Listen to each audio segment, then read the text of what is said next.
ناظرین، ایک گاؤں میں ایک صاحب کی اپنی بیوی کے ساتھ جھگڑا ہو گیا۔ ابھی جھگڑا ختم نہیں ہوا تھا کہ اسی دوران میں ایک مہمان آ گیا۔ خاوند نے اسے بیٹھک میں بٹھا دیا اور بیوی سے کہا کہ فلاں رشتہ دار مہمان آیا ہے، اس کے لیے کھانا بناؤ۔ وہ غصے میں تھی، کہنے لگی نہ تمہارے لیے کھانا ہے نہ تمہارے مہمان کے لیے۔ وہ بڑا پریشان ہوا کہ لڑائی تو ہماری اپنی ہے، اگر رشتہ دار کو پتہ چل گیا تو خواہ مخواہ کی باتیں ہوگی، لہٰذا خاموشی سے آ کر مہمان کے پاس بیٹھ گیا۔ اتنے میں اسے خیال آیا کہ چلو بیوی اگر روٹی نہیں پکاتی تو سامنے والے ہمارے ہمسائے بہت اچھے ہیں، خاندان والی بات ہے، میں انہیں ایک مہمان کا کھانا پکانے کے لیے کہہ دیتا ہوں۔ چنانچہ وہ ان کے پاس گیا اور کہنے لگا کہ میری بیوی کی طبیعت خراب ہے، لہٰذا آپ ہمارے مہمان کے لیے کھانا بنا دیجئے۔ انہوں نے کہا بہت اچھا، جتنے آدمیوں کا کہے کھانا بنا دیتے ہیں۔ وہ مطمئن ہو کر مہمان کے پاس آ کر بیٹھ گیا کہ مہمان کو کم از کم کھانا تو مل جائے گا، جس سے عزت بھی بچ جائے گی۔ تھوڑی دیر کے بعد مہمان نے کہا ذرا ٹھنڈا پانی تو لا دیجئے۔ وہ اٹھا کہ گھڑے کا ٹھنڈا پانی لاتا ہوں۔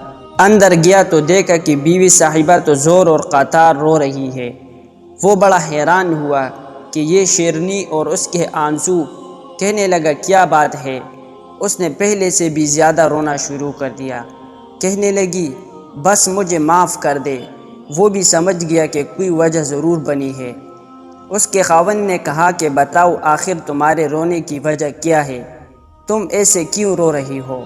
بیوی نے کہا کہ پہلے مجھے معاف کر دے، پھر میں آپ کو بات سناؤں گی۔ خیر اس نے کہہ دیا کہ جو لڑائی جھگڑا ہوا ہے میں نے وہ دل سے نکال دیا ہے اور تمہیں معاف کر دیا ہے۔ کہنے لگی کہ جب آپ نے آ کر مہمان کے بارے میں بتایا اور میں نے کہہ دیا کہ نہ تمہارے لیے کچھ پکے گا اور نہ مہمان کے لیے، چلو چھٹی کرو، تو آپ چلے گئے، مگر میں نے دل میں سوچا کہ لڑائی تو میری اور آپ کی ہے اور یہ مہمان رشتہ دار ہے، ہمیں اس کے سامنے یہ پول نہیں کھولنا چاہیے۔ چنانچہ میں اٹھی کہ کھانا بناتی ہوں۔ جب میں باورچی خانے میں گئی تو میں نے دیکھا کہ جس بوری میں ہمارا آٹا پڑا ہوا تھا، ایک سفید ریش آدمی اس بوری میں سے آٹا نکال رہا ہے۔ میں یہ منظر دیکھ کر سہم گئی۔ وہ مجھے کہنے لگا اے خاتون، پریشان نہ ہو، یہ تمہارے مہمان کا حصہ تھا جو تمہارے آٹے میں شامل تھا۔ اب چونکہ یہ ہمسائے کے گھر میں پکنا ہے اس لیے وہی آٹا لینے کے لیے آیا ہوں۔